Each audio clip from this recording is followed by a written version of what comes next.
Try talking to it. No. There you go. Where's Zach? I just heard it. We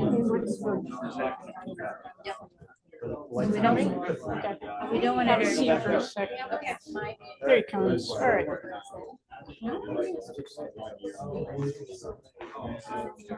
Are you okay? Are you okay? Oh yeah, go ahead. Okay. Yeah, I want to make sure you well, before I okay. start. Yeah. Anything else you need or? Okay. All right.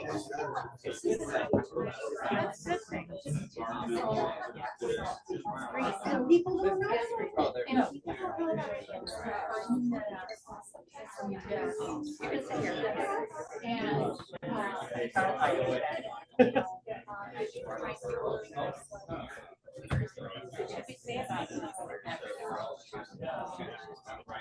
Good evening, everyone. Hello, hello. It's great to see you all here. Thank you for coming. My name is Leslie, if we haven't met. And we have an all-volunteer committee, so I'm part of that. But over here we have Pat and Zach and Ann and Grace and Aaron. I'm missing somebody. Oh, way in the back. Carl and Lynn. There she is. Wave your hand in the back. And we have our tech team over here. Very important. And Nancy Sheets hopefully will come, but she's working on a garage sale, which we'll tell you about later. Anyhow, thanks for taking some time to come on this beautiful evening after a day of rain that we needed. How many of you are growing gardens and we're happy for the rain, right? Yeah, that's good. And I hope you don't have any groundhogs to chase like I do. It's always fun and interesting. It's better than the skunks. So anyway, so welcome back to our Green Drinks. We meet first Wednesday of the month. We'll be back here again in July, and we'll talk about that in a moment. Green Drinks is part of an international thing around the world, and we always like to remind ourselves that we're part of something bigger.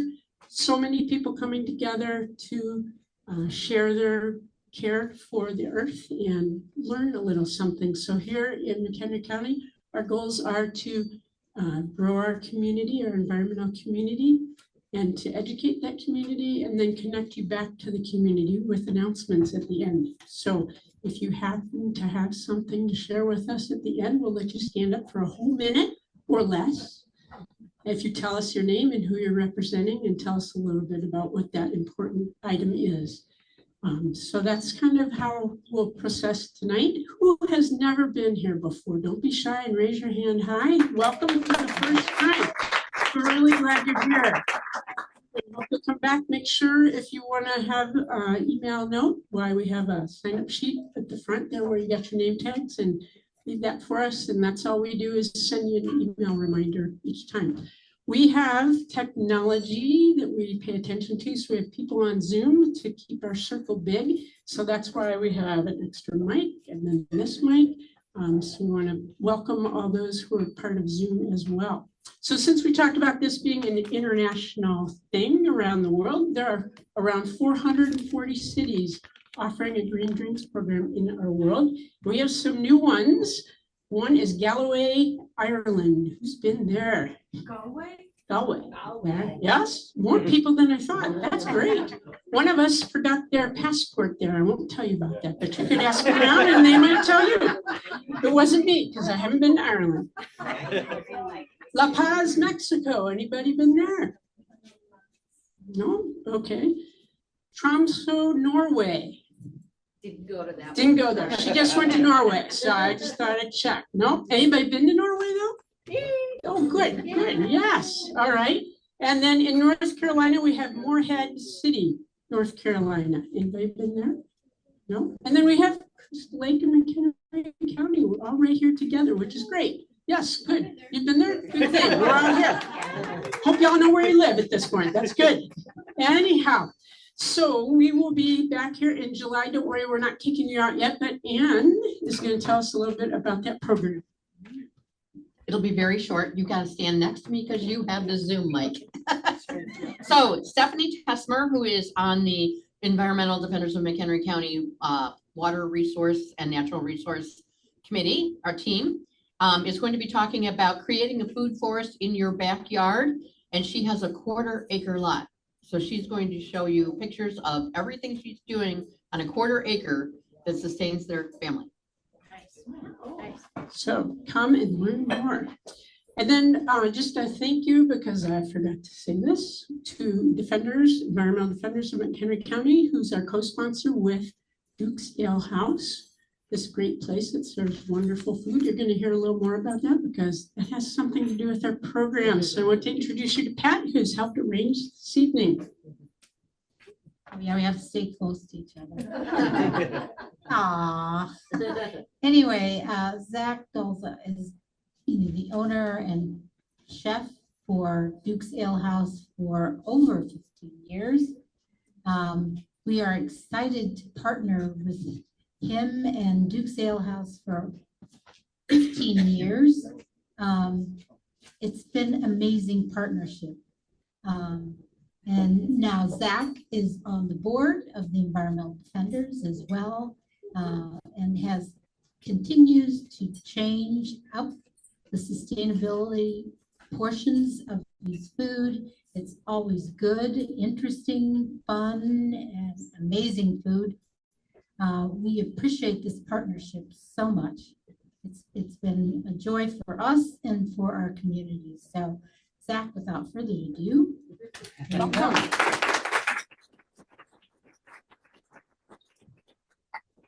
Well, thank you everyone for coming. I wanted to come up with something a little different today than talk about my usual restaurant and everything that we do here. And it started out, I don't know how to switch my screen. Oh wait, where'd your mouse go?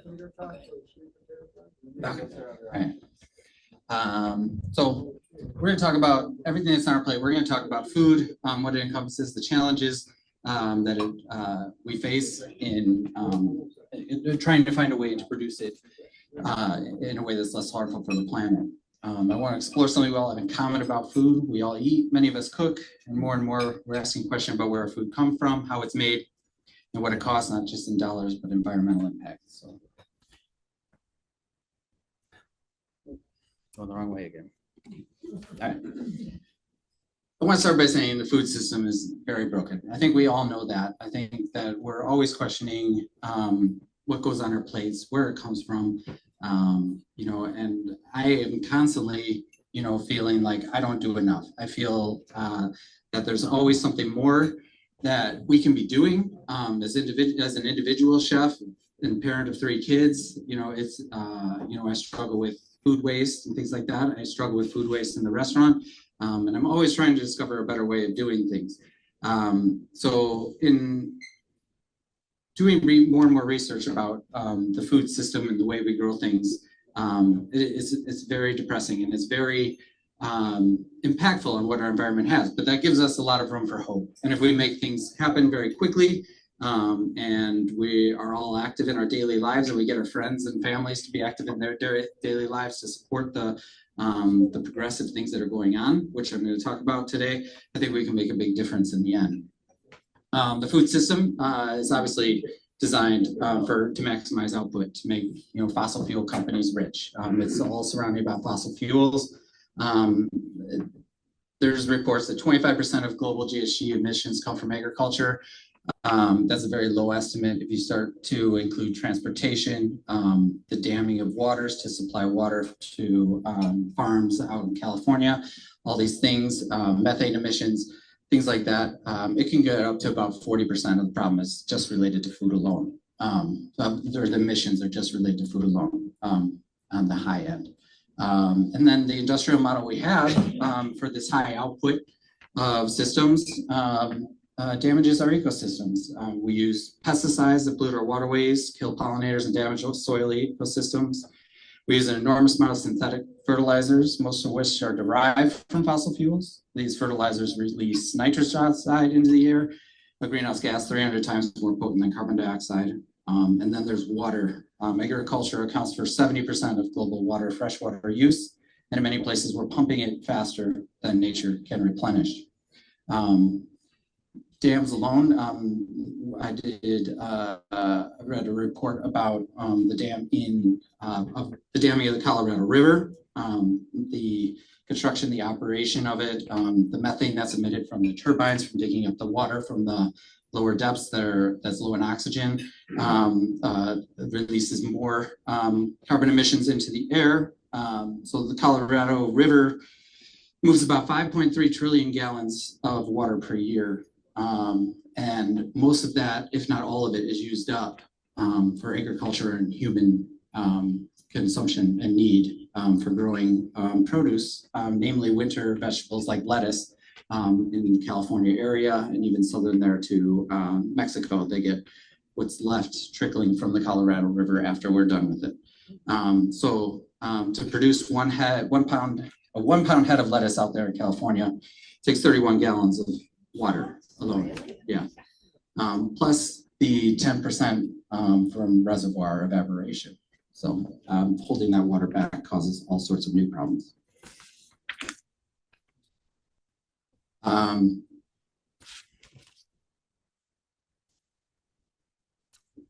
about that. I'm going the wrong way again. So agricultures, which we just talked about. That was where I was supposed to switch slides. So we'll continue. All right. All right. So yeah, we wanted to add a little bit of humor here. A lot of people get confused and blame a lot of the methane emissions that come from cow farms and dairy farms and beef farms. They blame it on cow farts, which sounds a lot more impactful than cow burps, but they are actually burping. That's where it comes from, because of the digesting of the rumen. So we haven't found a good way yet of eliminating that. So just the cow burps alone release tons and tons of methane into the atmosphere. So 80 times, and methane, as we all know, from any sort of composting study, is much more potent than carbon dioxide. Then we also see the deforestation for livestock and feed. So, just producing the food for these cows, there's 10 more calories of energy that go into producing 1 pound of meat than come out of it. So it's a very wasteful industry, and it is causing all sorts of problems. But there are a lot of viable solutions for meat farming where we can incorporate it into regenerative agriculture, which we talked about a few months back as a topic. And that's, I think, the future of continuing to eat grazing animals, namely bovines, is that we're going to have to figure out a way to incorporate it into our agricultural systems to rotate it out with crops and other things like that. And then here it says a 25-to-1 grain to beef ratio. I stole that statistic as well, but I had heard more that it was a 10-to-1 ratio originally.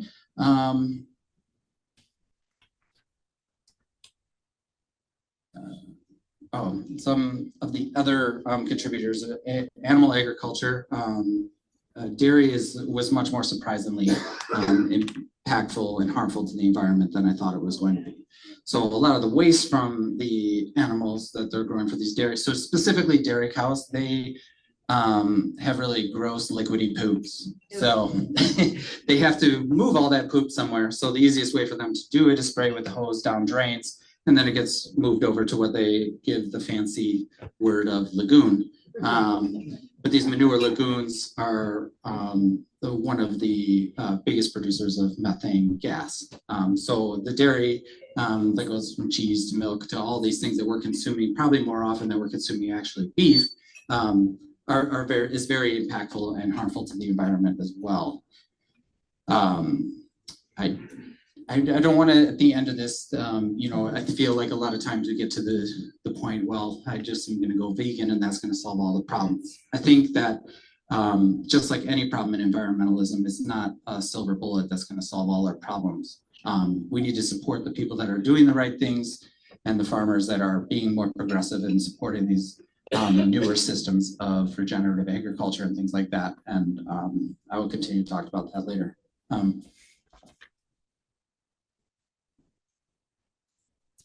Food waste.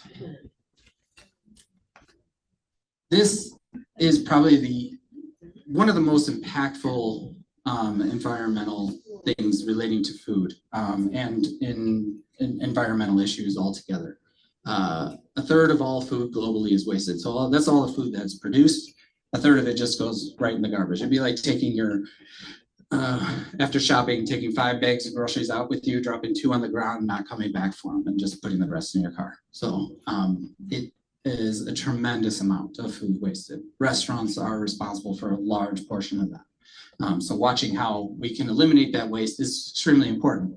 We also know that if food goes into the landfill, it doesn't digest properly. It uses anaerobic bacteria, which end up, instead of using oxygen to digest the food, they use methane. So there's methane released as well as a byproduct of digesting that food. So getting it into some sort of compostable format where we can use for farms and vegetables and growing things, you know, it is going to be much more beneficial to us and an easy thing for all of us to do in our homes. But just by simply having a compost container on your, it's either composting yourselves or finding a compost drop-off location, which the Defenders have started in Woodstock for now, and we're working on growing that as well. So there's lots of options for getting rid of your food scraps. 11 million tons wasted annually in the US, and landfill food releases the methane emissions. But once again, this is one of the easiest places to make a big change.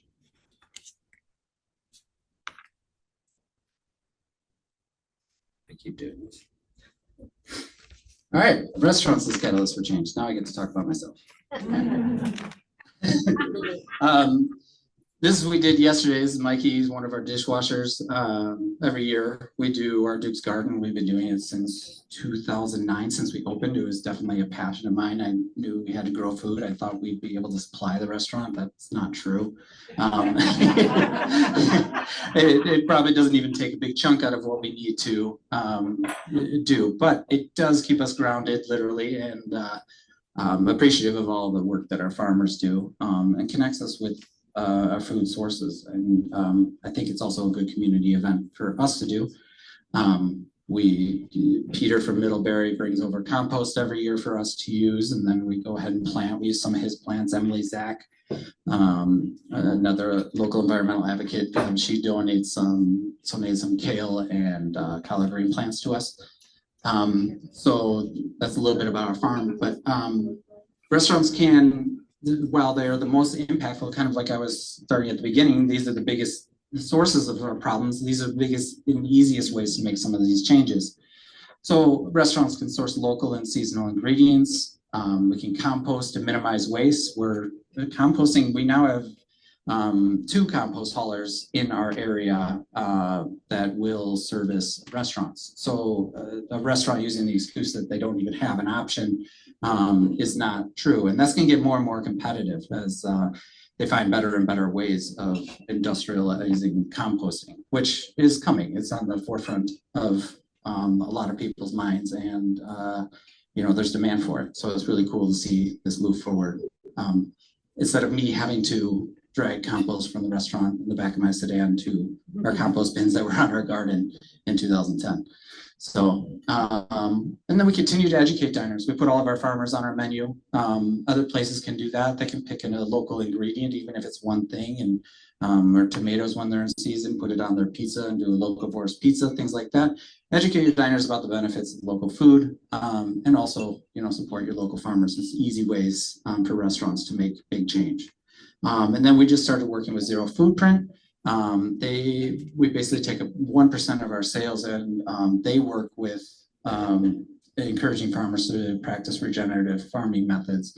They help educate people and fund a lot of these projects. So it was started by a chef that started as a food truck and then had a Michelin-starred restaurant in New York. So he came a long way and then realized how important it is to know where our food comes from.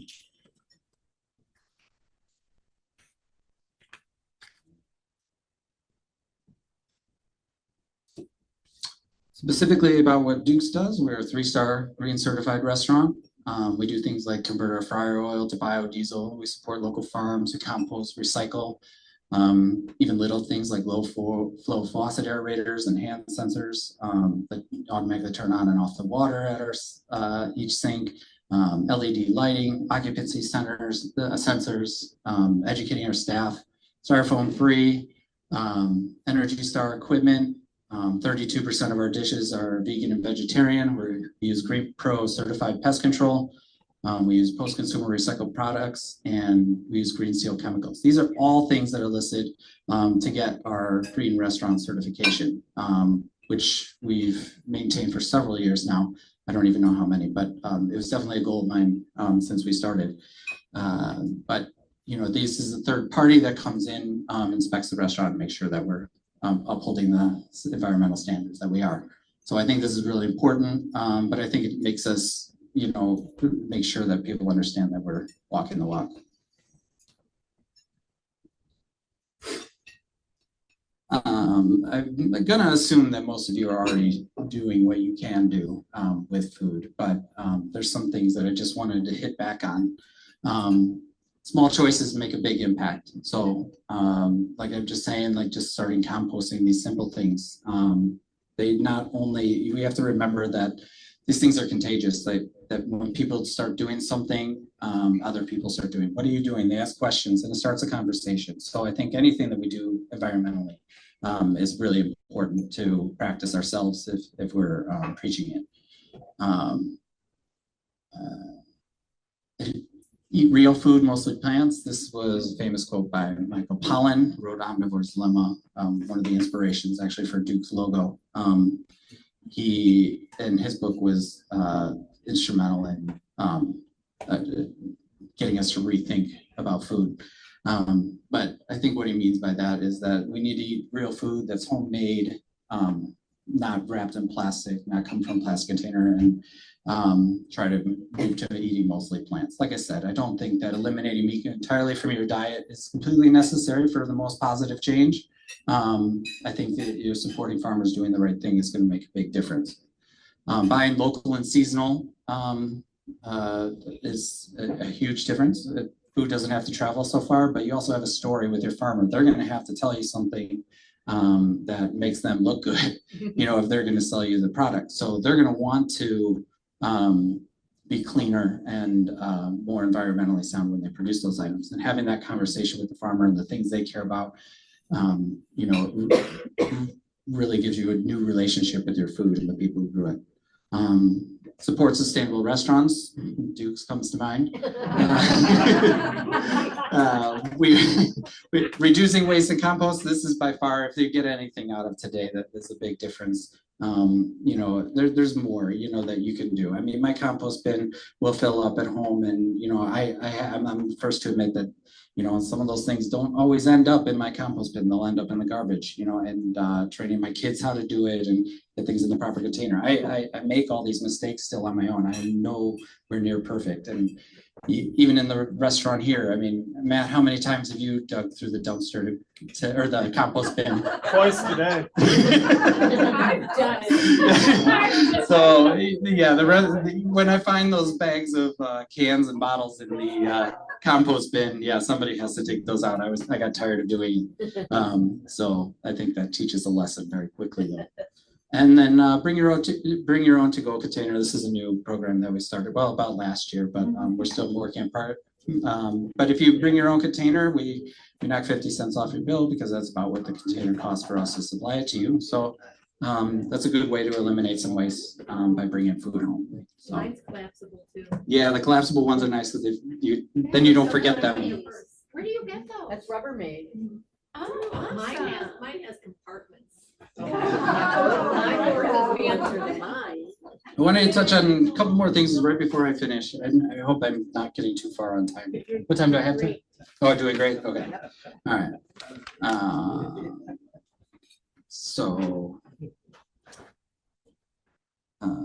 Okay. I recently read a book called The Blue Plate. It was a fascinating book. It's kind of, but they talked a lot about and made me rethink about things in food. And you know, this is a chart that's probably been printed and shown thousands of times, but it just kind of lists out all these foods and the carbon footprint of all of them, beef being all the way at the end. So for meat production, dairy falls in right around here. But I thought that some of this stuff lower on the list was interesting. And tree nets actually has a negative net carbon footprint because of the carbon harnessing power of the plants. So I thought that was interesting that, something that we could continue to grow could have an impact. So that's something that we can easily create demand for and use. So I thought that that was kind of interesting. Once again, though, yes, there needs to be sustainable practices in doing it, and that's going to be by location. There's going to be a lot of different things involved with that. It's not like a one size fits all type of scenario, but we'll still need to be careful. Anytime we mass produce something, we're going to try to figure out a way to cheat and take corners. But I did think it was interesting, do with the information. Yeah. Systemic change is key. So Farm Bill has been postponed several times and expiring it this year in October, I believe. So hopefully the Farm Bill has been some of the biggest pushes for environmentalism and food production and growing and supporting all sorts of environmental concerns. So this is something that we're going to have to keep in mind as things move forward, and talking with our political leaders to make sure that we're advocating for good practices. A lot of those things that are on the bill that they want to push for on the rewriting of the bill is an advocate for being an advocate for regenerative farming. I know we talked on that a little bit earlier, but a couple months ago in much greater detail than I'll be able to. But basically how that works is you use crop rotation and no-till methods. Tilling up the soil releases a lot of carbon into the atmosphere. And that's a pretty common thing that we've done ever since the Great Dust Bowl in the 30s. And we still haven't learned our lesson. So, by not plowing the land, planting cover crops, instead of just fallowing the lot, you plant something that will create roots and systems for the bacteria to grow properly, and also bring nitrogen back into the soil and be able to keep the soil loose are very difficult things to do. But they are doable, and they're coming out with tools to massively do regenerative farming on larger farms. And they're finding that they get better yields.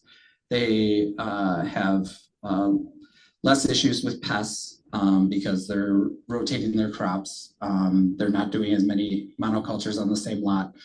So even people that are just growing farm and rotating in some other crops have found huge benefits to it and cost control benefits that they're not having to rely on large companies and fossil fuel companies to prevent from happening. Better food policy and composting infrastructure, that's huge. I think we just we don't realize how powerful and simple composting can be for us.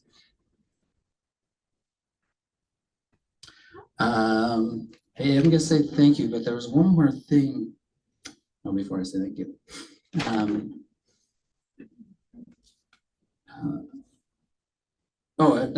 I added this later, but I want to talk about some of the things that I missed that we can see progress being made.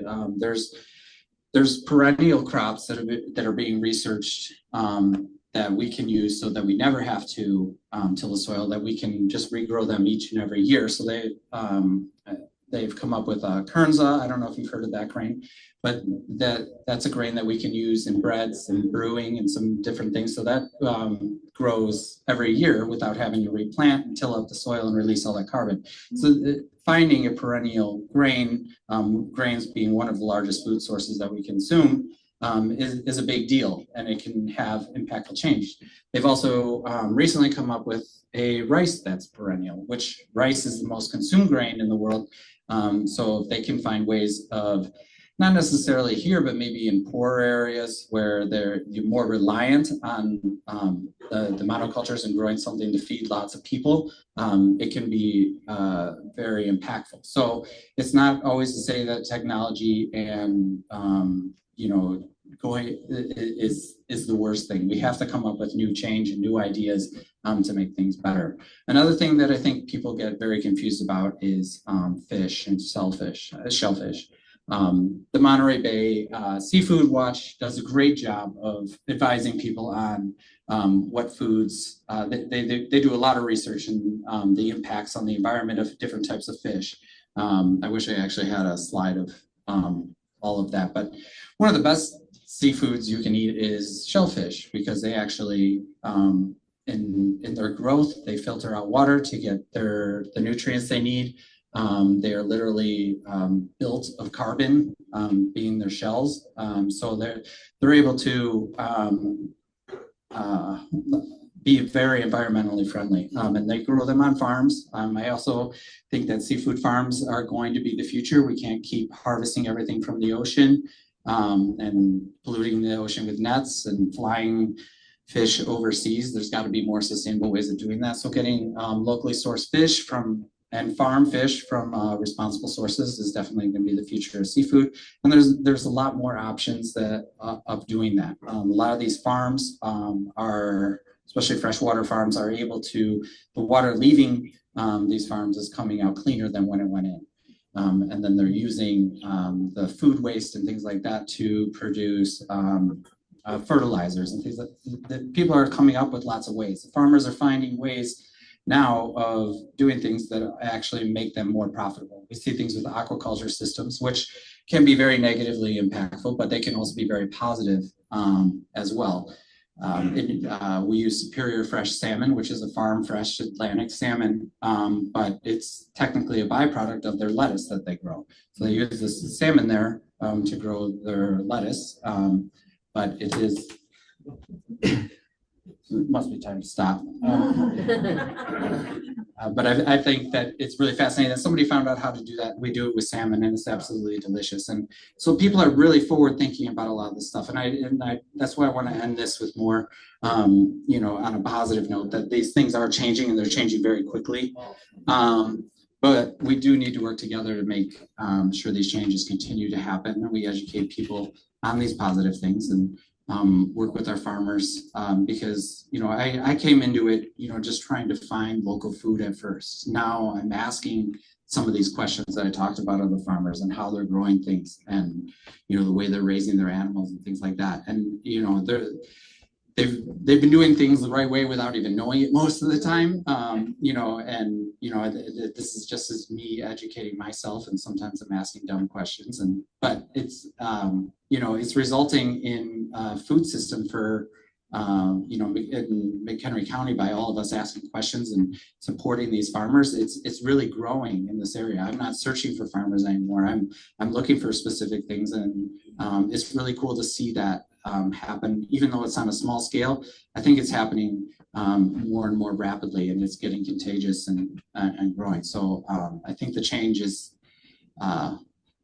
coming, but we do need to work faster, and we need to work together to make it happen. So with that, there it is. So thank you. Good question. The fish that is on special tonight, is that a locally sourced fish?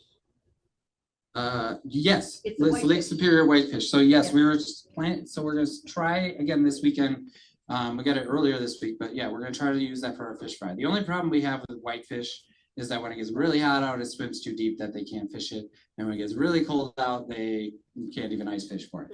So they just don't go out in the cold or something. I don't know. But yes, long story short, we do get locally sourced. It's Lake Superior whitefish, so that's fairly local, freshwater fish.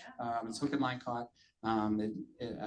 It's pretty high on the sustainability list. Terry told me it was very tasty. Yeah, whitefish is probably one of my favorite eating fish for sure. Any more questions? Yes. What happened to Meatless Mondays? I can't discount since COVID. I can't afford to do it anymore. But meatless Mondays, there's still meatless Mondays. We just, we don't offer the half price meatless items. Yeah, we're you know, working hard like a lot of restaurants are to make ends meet, and we have a lot of expensive locally raised products in our building, and we're really trying to do our best to keep our prices affordable. That's the important thing about this whole movement is it can't be for the rich. It's got to be for everyone. So yeah. Yes. Where do your mussels come from, and could you elaborate on farms as far as pushing those? Well, we get Prince Edward Island blue mussels. They come from Canada, Prince Edward Island. The fish farming practices, I'd have to get back to you on. I know that they're grown on like ropes that they put in the ocean, and they have to start them. It is complex to get them started, but once they're started, they're growing well. The only problem that they're having right now with a lot of this farm seafood is the acidification of the ocean. It's really hard to get them to copulate, I guess, in the acidified waters and survive. So, yes. Do you know what percentage of restaurants in the United States are green rated like Duke's? That's a good question. I don't know. You can go to the Green Restaurant Association website, and I think you can find that information. The 3-star certification is fairly rare. You know, we're at a higher echelon on the list for that. But you will see restaurants. There's more in Chicago. Rick Bayless, he's you know, one of my idols. He's fantastic. So, yeah, I mean, I love Mexican food, but then for him to take a stance on environmentalism and food is huge too. But yeah, so he's on that list. But yeah, take a look at the Green Restaurant. Yes. So I appreciate all that you do. You lead by example, and it makes it quite an honor to be a patron of the restaurant. That's very nice to say. Thank you. YouTube page. So one of the hats I wear is I chair the Kishwaukee River Ecosystem Partnership. Our guest speaker last month was a great farmer from downstate, Luke Jones. He works with Gabe Brown. If anybody knows who Gabe Brown is, great. Gabe Brown's kind of the guru of soil health. But he is a regenerative farmer, and he's incorporating livestock into his operation. And just you listen to these younger farmers and the work that they're doing, and just how smart these guys are and how passionate they are. It really inspires hope for the future. But we record the presentation, so on the Environmental Defenders YouTube page, you can go see his presentation from last month. It's all about regenerative agriculture. He does get a little deep in the weeds as far as how to run a farm. So a lot of that went over my head, but it really provided insight in how this can actually work. So I highly recommend watching it. It's a half-hour presentation, and it's close to home, and this is really being done in a profitable way. So check it out. Just Environmental Defenders YouTube page, and it's Kishwaukee River Ecosystem Partnerships playlist. Awesome. Yeah, I have to check that out myself. So, any more questions? Yes. Yes, obviously there's a lot of other restaurants in Crystal Lake and McHenry County. Do you see any of your pioneering work even rubbing off on some of those restaurants, or do you get what you require? Obviously, I like it. Matt's nodding his head yes. So, yeah, what? Oh, yes. I guess to summarize the question, are other restaurants following our lead or seeing the opportunity to become more environmentally friendly because of our success? Matt, did you have something to say? Why did you nod your head yes? I've seen a couple of different other places doing more compost and stuff over at Vine Plate. They've been doing more compost. When I was at Uprooted, they were starting to do a little bit more. So I do see it spreading to other places. Yeah, I don't get out much personally, so that's but that's nice to hear. It's Uprooted and Vine and Plate. Yeah, I mean, through the Defenders, we worked with the Waste Reduction Action Team to provide even a compost service for our area. You know, we had 10 restaurants sign up for it in the beginning. I don't know how many are still on, but they decided to stay in our area, so it was enough. So it's cool to see restaurants that want to do it. I think that there's a lot of challenges to it, and making those changes is hard. I think that's, you know, the whole problem with the systems now. And, you know, taking the jump is the hardest part, and then figuring out how to make it profitable and work. I think the customers want it. We just have to educate our customers that it's expensive to make these changes, and that's gonna have to come from somewhere. So, but great question. Any more questions? Can take one more. Lynn? I was just gonna ask what you thought. I know when there was a lot more takeout, we talked about single-use plastics. We went through a lot of thought process on how to make that better, because takeout during COVID really went through the roof. Was that one of your biggest challenges in terms of trying to be more sustainable, or I'm sure every one of them was a challenge, but I remember that time being very stressful. We had already made a change to compostable flatware prior. Yeah. And I'm just wondering, was that one of your hardest changes to make in terms of getting to the 3-star? Or I mean, or what would you say was the biggest challenge on as you tried to become 3-star? The question was, what was our biggest challenge in our journey to become more sustainable?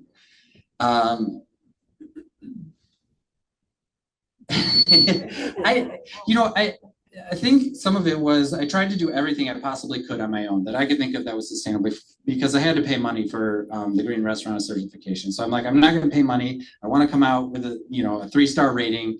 You know, I got to figure out how I'm going to do all this. So, but I started working with the Green Restaurant Association. They went through all the stuff we were doing. I'm like, oh yeah, we're gonna, no problem. And they're like, they come back to me and they say 2 stars. And then, so I'm like, okay, what do we need to do to get to 3? And that was probably the most educational part. Is just a lot of the systems that I hadn't even thought about, that, you know, the water, the lighting, you know, I was like, oh, the food and growing your own food and sourcing locally, that should be enough points almost on its own. But it's really, it's thinking about everything all at once. And I think that's the biggest challenge, is that you always have places where you can improve. And I think that the people who are going to win are, and the way we are going to win is by doing that. I mean, I remember, I'm going to digress for a second, but as I was preparing this speech, I was wood roasting some vegetables that were going to go bad in my fridge. And I was just like, okay, I'm doing the most sustainable thing here. But then I'm like, well, I burned this much wood to produce that, and that's going to emit a whole bunch of CO2 into the air. Like, what's the impact of that? And so I started a conversation with ChatGPT about it, and probably used up a lot more of carbon just by doing that conversation. And it's fascinating. I think it's interesting to think about things all the time of what that impact is going to be. I mean, what's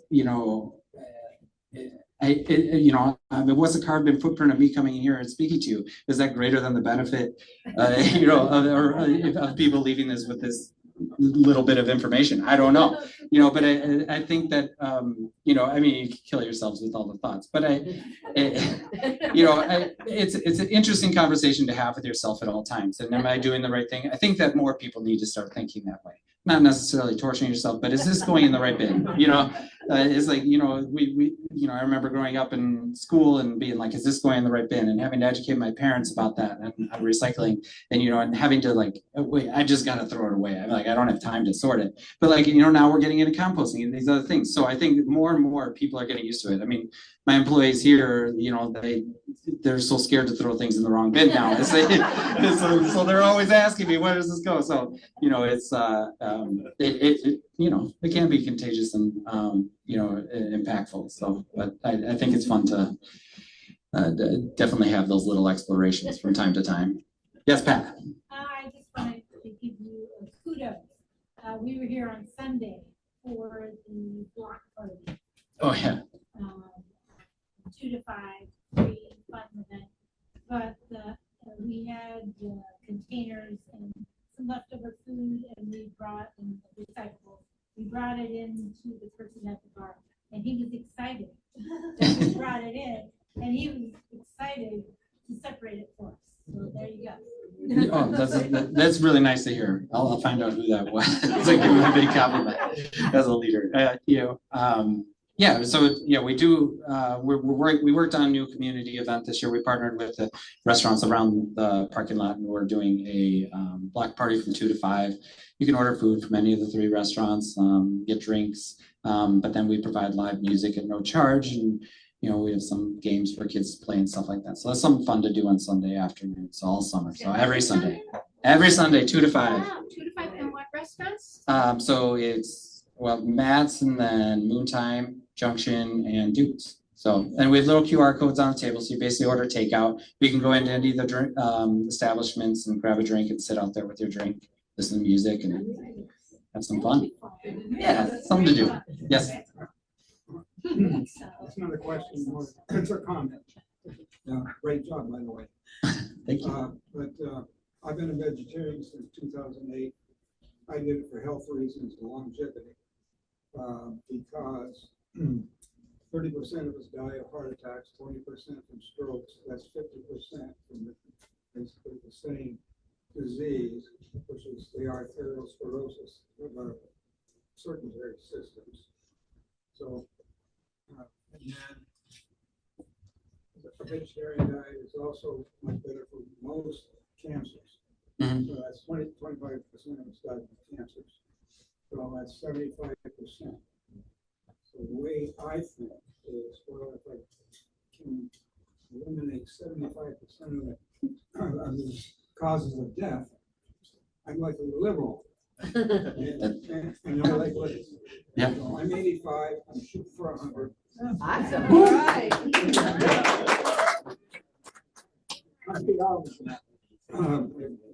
I guarantee me initially that he keep me going until I'm 90. And then he moved it to 95 last year. Wow. That's supposed to, And what's your name? Ryan Washburn.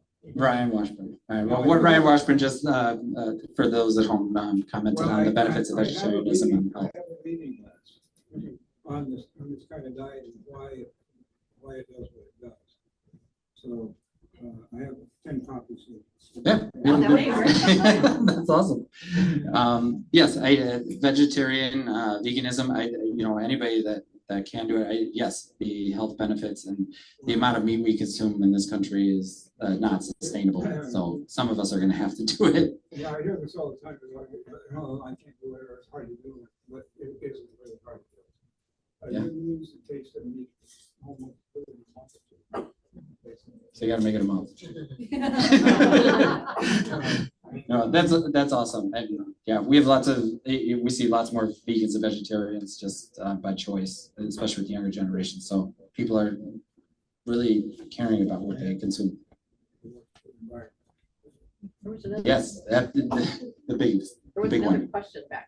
Oh, yes. Well, along those lines, I worked with a professor downstate at the university who ate 2 eggs a day along with his wife and sued the FDA to tell them that they had it wrong. It wasn't cholesterol, it was trans fats.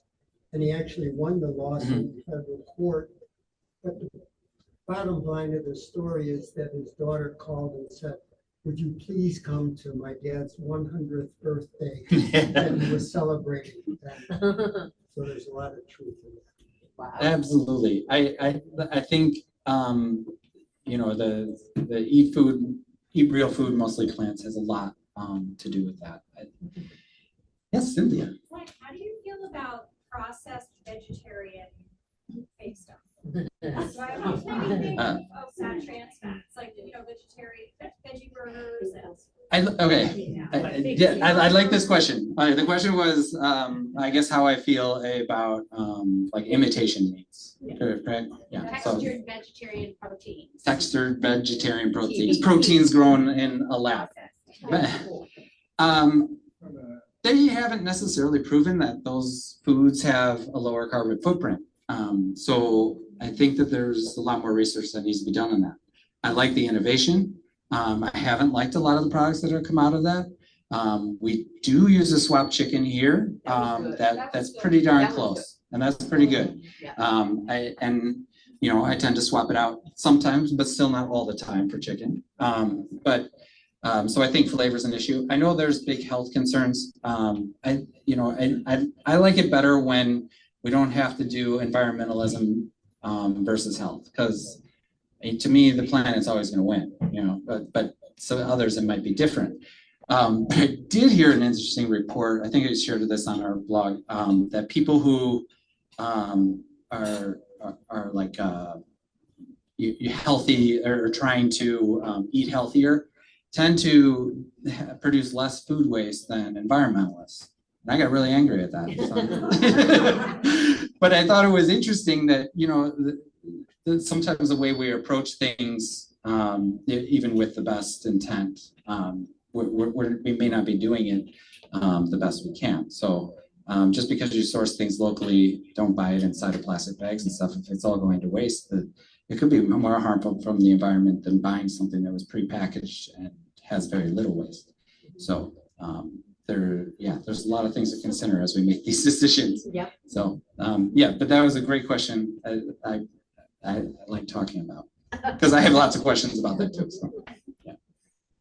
All right. Thank you everyone for coming. Enjoy the rest of your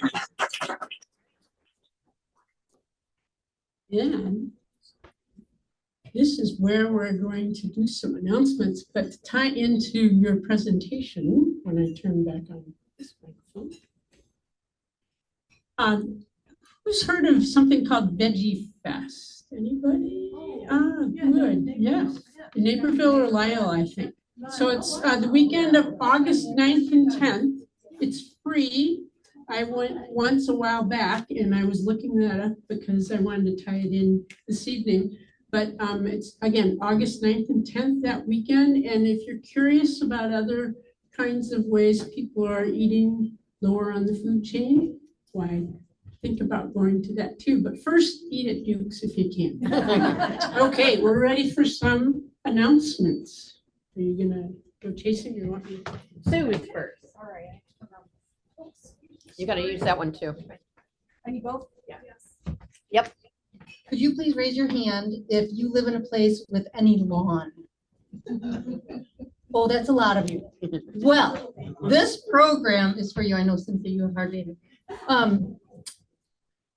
Numerous local nonprofit organizations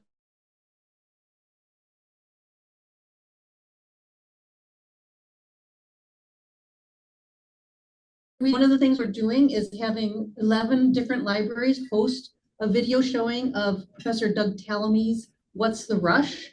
And it's an excellent program that will convince you to get rid of some of your lawn. And I have little handouts here with the dates and times of all the library showings of this program. And then the nonprofit groups also have a number of other events happening in coordination with that. So you can check that out with the QR code on here. So I'm going to come around and hand these out. Name's G. Thank you. I'm Nancy Gonziorek with the Wildflower Preservation and Propagation Committee. If you want to get rid of your lawn, there's no better place to come to find out how to do it than the WPPC. Look, people are laughing at me back there, right? Yeah, hey, back there. Our next natural yard walk, where you'll have a tour of a natural yard, will be at the home of Mike and Stacy Awanaki on June 28th in Wonder Lake. It'll be 11 and 1 p.m. And you can find out all that information at thewppc.org. Yes, the WPPC.org. I also want to say Zach has a garden here, a native garden in the back, along with his vegetable garden. And if anybody wants to help to steward that, along with the other native gardens we do in Crystal Lake, we would love to have you. So, and then the last thing is, I'm also a board member of the Food Shed Co-op. Please come and shop at our store. What do you got? Here you go, Marty. I'm Marty Gorman, and I'm with the MCCF, McHenry County Conservation Foundation tonight. And I just want to invite everybody to the reopening of the Hollows Lake Atwood on the 14th of this month. It has been refurbished in so many very cool ways. Thank you very much for all the donors that we had and the grants that we received. And one of the real shining stars that the foundation is so proud of is that we have an ADA compliant kayak launch now. So please come out and see it, 10 o'clock, Saturday the 14th. And FYI, that is also free fishing day in the state of Illinois. So you do not need a license and you can participate in Hooked on Fishing at the same location as the grand reopening. Yeah, you gotta come up here.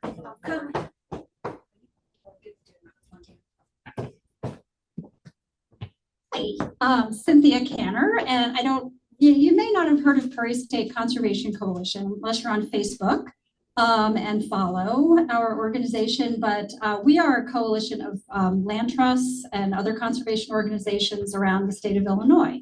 So we're a state association, and we received a $47 million grant last year.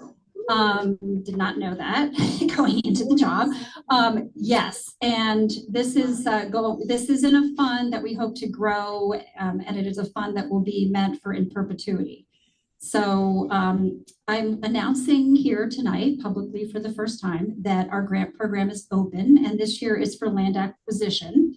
A letter of intent is open, and applications will continue through the summer. This is for land acquisition, so fee for purchasing land or easements, and you have to be a 501c3 organization that works in the area of land conservation or a local government agency like a park district. No, I was wondering if this would make anybody smile, or the conservation district, of course, and forest preserve districts. Thank you ever so much, and I'm a WPPC graduate. Thank you. Beth?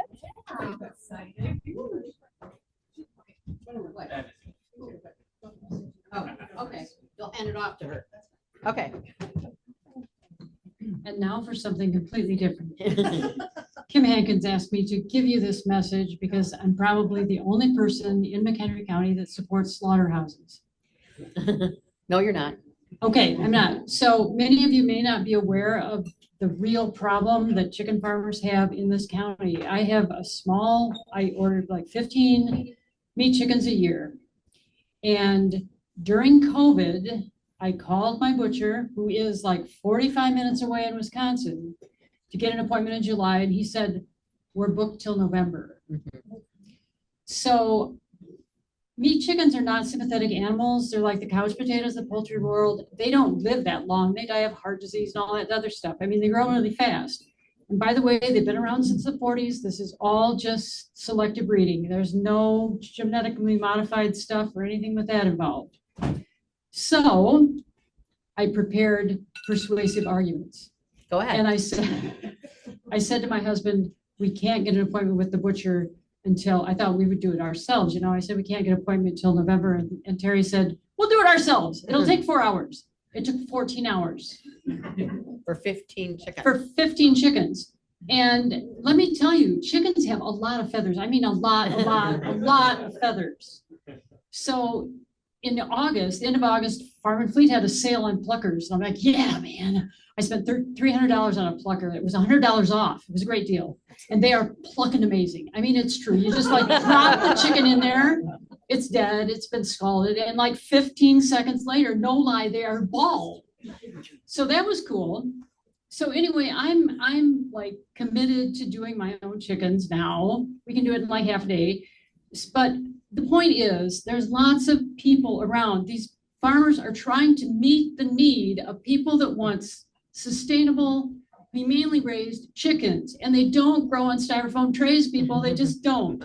So if we need slaughterhouses on the farm, although really after you put the chickens in the cage and drive them for a while, they just sit there. When you get to the butcher, they're like, I wonder what's next. I hope I can greet my death with the same sort of calm. But anyway, you're adding to the carbon footprint there. If you have to ship these chickens to Kingdom Come to have them butchered. So I just want you to be aware there are not these facilities in this county and we need them desperately. And if they can be on a farm where chickens are being raised humanely and treated well, all the better. And if they will accept small 15 batch chickens from anyone who grows them, that will be awesome, because you just take them live and they come back looking like food. So that's cool. So, but anyway, I've overcome all of that resistance. I do the dissection myself. I'm a biologist. I can do these things. So anyway, that's what I have to say tonight.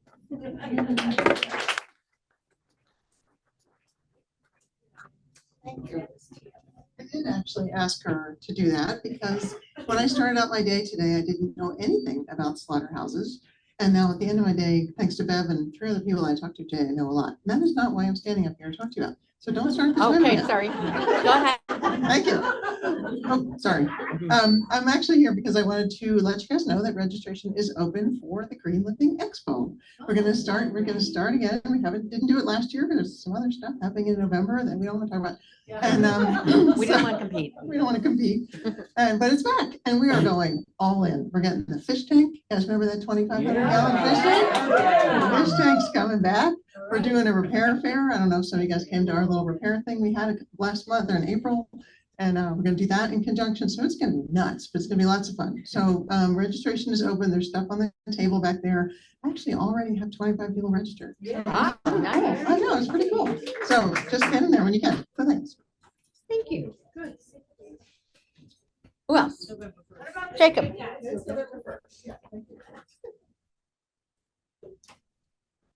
Hello, everybody. My name is Jacob Krakowski. I'm with Friends of Illinois Nature Preserves.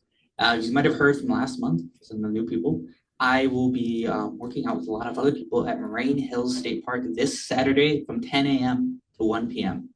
There is a very, very special nature preserve that is hidden, it's kind of off trail, and it's a contender for one of just the best, the highest quality of woodlands in Illinois, and it's at risk of being lost.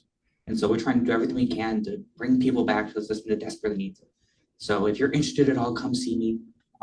This is a really special day, trying to start a new community that's doing volunteer work out there and just making things special. Thank you. I'm gonna sneak in. I have to put the timer on myself, so hold on. Okay. So I'm wearing my Environmental Defenders hat right now. We have a garage sale that starts tomorrow morning at 9 o'clock at the Algonquin Township Road District Garage 6B, which is 3702 US Highway 14. And I know that because I just put an ad in the paper today. And we have a ton of stuff. There's not even enough room on the table for everything that was donated through today. So come and support. The Defenders will be, the sale starts tomorrow morning, goes through Saturday, and then the following Thursday and Saturday before it's over. Done. Me. Anyone else? Gary.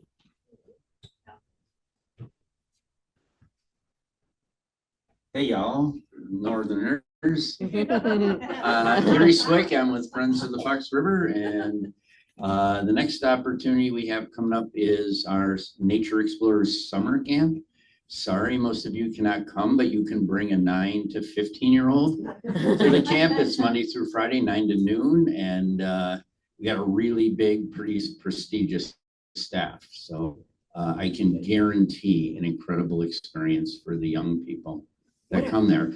It's just like less than a mile from McHenry County. Just keep on rolling. All right, thank you. Well, what about the El Cardinal thing? Well, sorry, registration closed for El Cardinal, but it is a public river. So you could be with the cool kids on Sunday, June 22nd. We're going from Cornish Park in Algonquin through the new free flowing section of the Fox River. Yeah. And getting out in East Dundee. And there'll be a little social thing after that. So if you're interested, just contact me and I'll tell you more. And for the summer camp, same thing. info@fotfr.org. Thank you.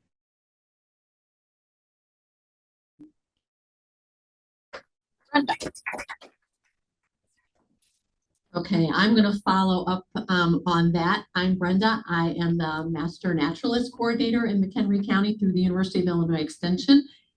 And if you are thinking about helping out Jacob with some of his projects or Gary with some of his projects, and you're just not sure that you know enough, or you're just a lifelong learner and really enjoy learning more about the environment and all of McHenry County, I encourage you to get involved with the Master Naturalist program. Our training starts this season on August 1st, but there's a lot of paperwork that needs to be done. So I need you to get signed up into all of that stuff right now so that you'll be ready. Scott actually teaches one of our classes, and it's and Nancy does too. So so if you consider yourself a lifelong learner, it is fun. Let's do it. It is fun. Thank you. Thank you. Anyone else? Yes. Just, yeah. This is going to be pretty rough. It's me typically. I'm here representing our county's Citizens Climate Lobby, and this is our 10th year. In December, we'll be celebrating that. Anyone interested? See Pat Deekoff, Marty Swanson, or me. But I have reporting tonight about two fairly good pieces of news. One is, has anyone ever heard of the National Climate Assessment? Okay, it's mandated by Congress. It's supposed to come out every 4 years. There have been like 400 authors working on what to expect from climate change so that communities, all kinds of organizations can plan. And 400 people were told, you don't have to do this work now. So you can imagine it. However, there are two organizations that took up the work. So there will be another one at some time. The current one is supposed to come out in 2027. The other piece of good news, fairly good news is there's a collaboration of journalists. Oops, can I do Go ahead, keep going. Collaboration of journalists called Covering Climate Now.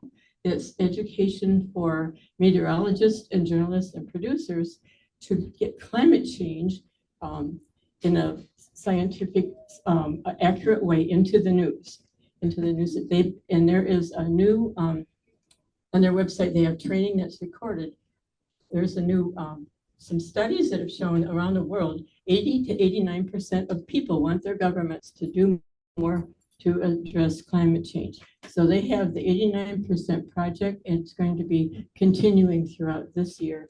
And you can go to the Covering Climate Now website if you want to find out any information about how to address climate change accurately. If you, even if you're not a journalist, I've done it.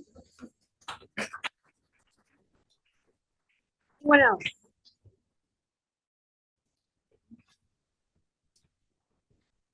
All right, well, thanks. I did have one thing.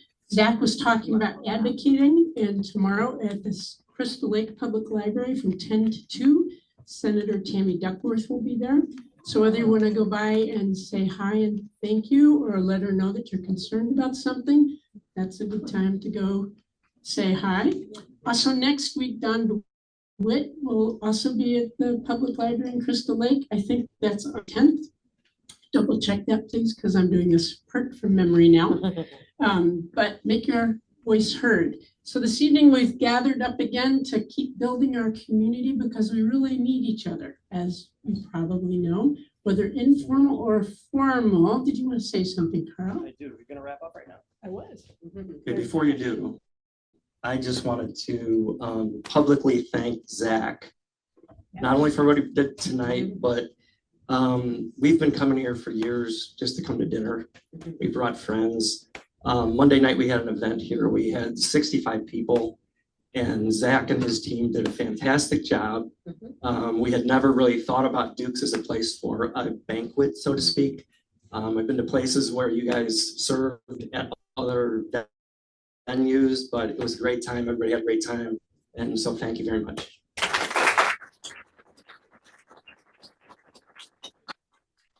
So I was just getting to the point of saying thank you again, Zach, for a great program, because that's our education part. So again, some good applause. to keep remembering all the ways that you can be involved in this important community that we continue to build. So we will be back here again on Wednesday, July 2nd to learn about the urban community urban forests. So come join us. I want to thank Matt also, way back there, wave Matt, for being our server this evening. Great. And if you're new to Green Drinks, we hope you feel comfortable with this informal crowd and will come and join us again. We're so glad you could be here this evening. So thanks again. Take good care of yourself and each other and this beautiful world we share together. We'll see you next time.